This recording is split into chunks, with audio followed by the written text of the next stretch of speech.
Assalamualaikum warahmatullahi wabarakatuh. Perkenalkan, nama saya Merlin Putri Wulansari, NIM 2119115, mahasiswi dari IAIN Pekalongan, Program Studi Pendidikan Agama Islam. Video ini saya buat guna memenuhi tugas ujian tengah semester mata kuliah pengembangan pembelajaran Al-Quran Hadis kelas C dengan dosen pengampu Ibu Dian Rifyati, MSI.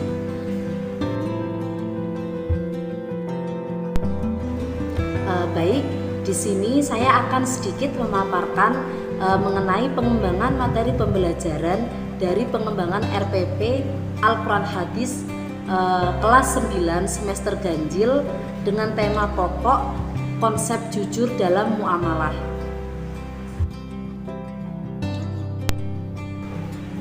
Nah, dalam materi pembelajaran Al-Quran Hadis dengan tema konsep jujur dalam muamalah, di sini terdapat 5 pembahasan, yaitu yang pertama mengenai pengertian jujur, kemudian yang kedua mengenai dalil naqli tentang sikap jujur dalam muamalah, kemudian yang ketiga yaitu contoh sikap jujur dalam muamalah, kemudian yang keempat yaitu dampak positif bersikap jujur dalam muamalah, dan yang terakhir yang kelima yaitu mengenai manfaat bersikap jujur.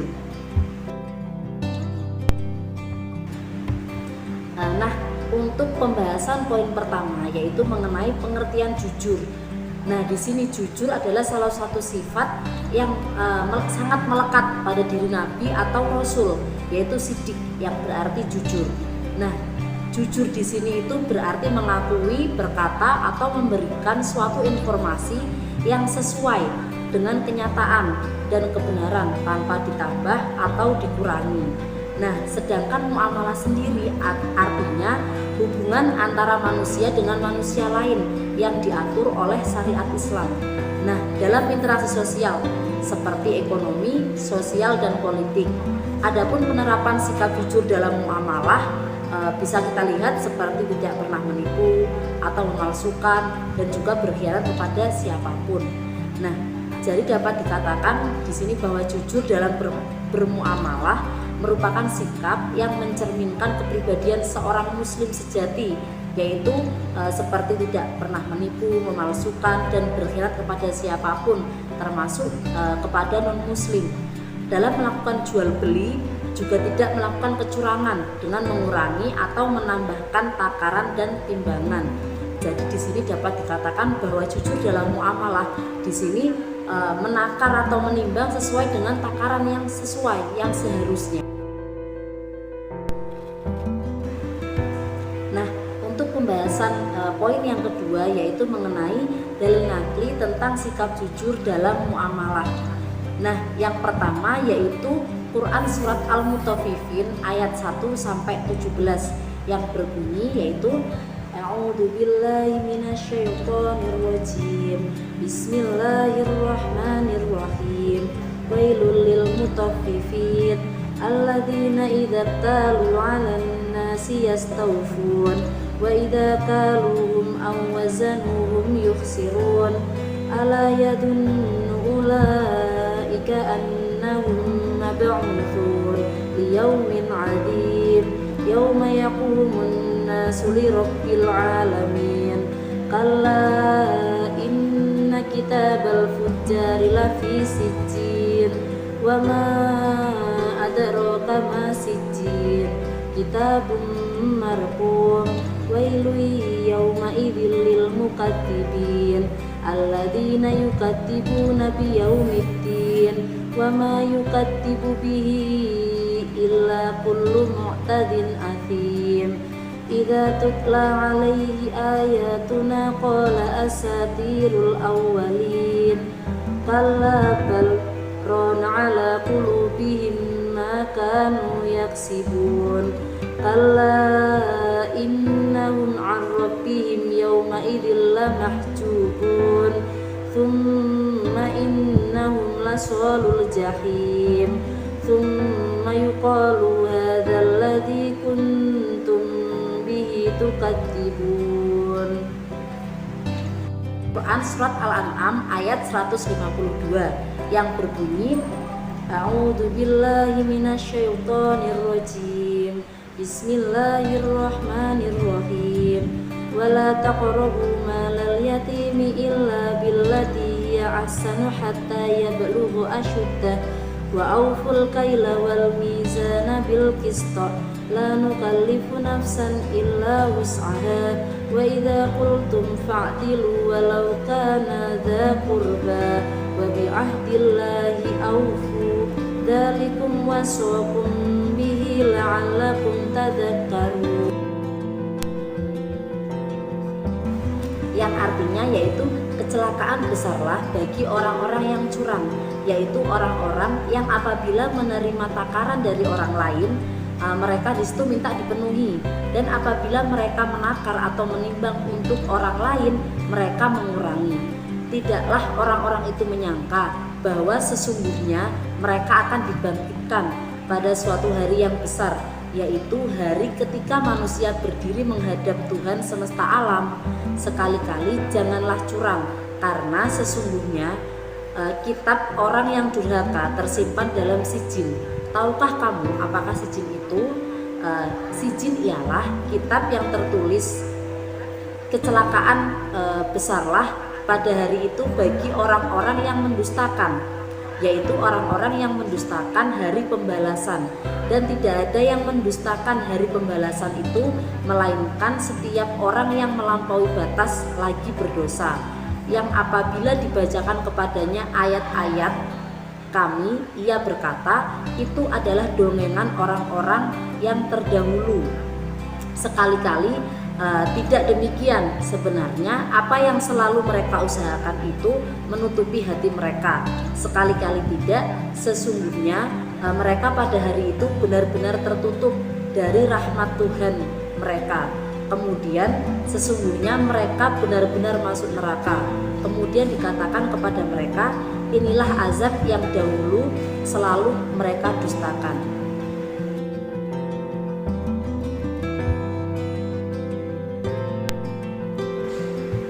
Yang artinya, dan janganlah kamu mendekati harta anak yatim kecuali dengan cara yang lebih bermanfaat sampai dia mencapai usia dewasa, dan sempurnakanlah takaran dan timbangan dengan adil.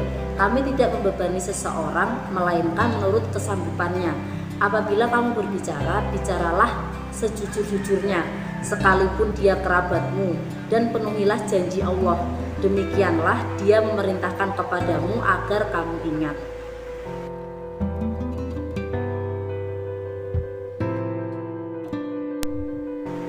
Nah, kemudian pembahasan poin yang ketiga yaitu mengenai contoh sikap jujur dalam muamalah. Nah, contoh yang pertama yaitu tidak menyebarkan berita hoax dalam ranah jual beli online yang akan mengakibatkan ruginya si pembeli.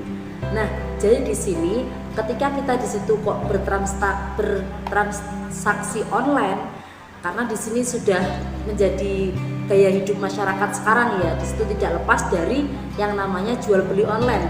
Nah, di situ kita tidak boleh di situ menyebarkan hoax dalam ranah jual beli online. Jadi ketika di situ barangnya bagus atau tidak bagus, ya kita katakan apa yang sebenarnya, apa kualitasnya, terus seperti apa, atau keadaan barang tersebut seperti apa, itu harus dijelaskan. Kemudian yang kedua yaitu menjelaskan dengan benar kondisi barang yang dijual, terutama apabila terdapat cacat atau kekurangan, sehingga pembeli mengetahui sebelum memutuskan untuk membeli. Nah, sangat sudah jelas ya di sini. Ketika di situ kita memasarkan atau postingan tentang produk yang akan kita jual, nah di situ maka kita harus sesuai apa yang harus sesuai keadaan barang tersebut. Ketika di situ ada cacat atau ada kekurangan, ya kita harus mencantumkan dalam deskripsi produk tersebut. Jadi tidak ada yang ditutupi. Kalaupun di situ barangnya bagus atau jelek, ya kita katakan apa yang sebenarnya. Nah, kemudian yang ketiga yaitu tidak mengurangi timbangan barang yang dijual agar mendapat untung. Nah, di sini banyak sekali ya.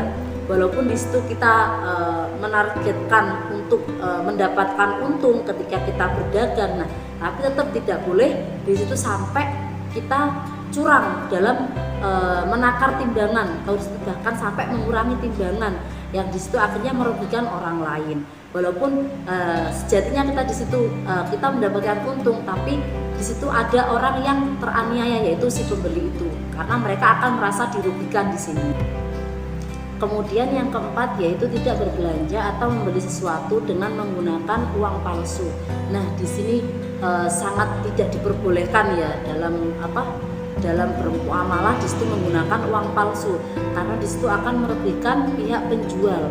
Kadang di sini orang itu sudah niat dari awal ya kalau di situ ingin membelanjakan atau membeli sesuatu dengan uang palsu. Nah, di situ sangat tidak mencerminkan seorang muslim yang sejati. Kemudian pembahasan poin yang keempat yaitu mengenai dampak positif bersikap jujur dalam bermuamalah, yaitu yang pertama akan dicintai oleh Allah dan juga Rasul. Nah, di sini kalau kita sudah dicintai oleh Allah atau Rasul, maka sudah dipastikan kita akan masuk ke dalam surga. Kemudian yang kedua yaitu hidup kita akan lebih tenang karena tidak harus terus-menerus menyembunyikan atau menutupi sesuatu. Kalau di situ kita tidak bersikap jujur, maka kita akan selalu merasa takut kalau kebohongan yang kita sembunyikan itu akan ketahuan oleh orang lain. Kemudian yang ketiga yaitu mendapat pahala dan diselamatkan dari api neraka.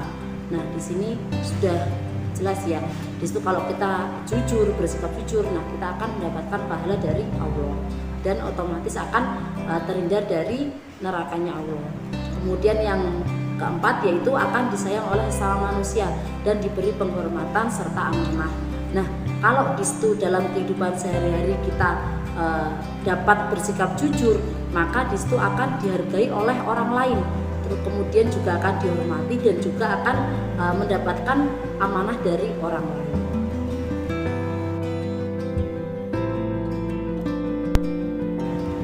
Kemudian pembahasan yang terakhir yaitu mengenai manfaat bersikap jujur. Nah, di sini manfaat ketika kita dapat bersikap jujur kepada orang lain atau pada diri kita sendiri ya terutama. Nah, di situ yang pertama yaitu pergaulan kita akan semakin luas. Nah, ketika kita mampu bersikap jujur, berkata jujur kepada orang lain, maka orang lain juga akan respect dengan kita, otomatis jaringan pertemanan kita juga akan semakin meluas. Tidak hanya satu orang atau dua orang, bahkan kita kalau mau bersikap jujur maka banyak orang yang akan senang bergaul dengan kita. Kemudian yang kedua, manfaat yang kedua yaitu hidup kita akan damai dan tentram. Nah, pasti ya di situ kalau kita bersikap jujur, baik di situ dalam bermuamalah atau dalam kehidupan sehari-hari, nah hidup dia itu akan damai dan tentram. Karena apa? Kita tidak diliputi dengan kebohongan. Karena di situ kalau kita sudah bohong satu kali, maka kita akan menutupi kebohongan itu dengan kebohongan yang lain. Nah, kalau di situ kita sudah melakukan kebohongan, maka kita hidup kita juga akan was-was, akan khawatir kalau kebohongan itu ketahuan oleh orang lain. Kemudian manfaat yang ketiga yaitu memperoleh ridho Allah. Seperti yang sudah saya jelaskan sebelumnya, kalau di situ kita sudah dicintai atau memperoleh ridho Allah, maka kita akan dimasukkan oleh Allah ke dalam surga dan juga akan terhindar dari nerakanya Allah.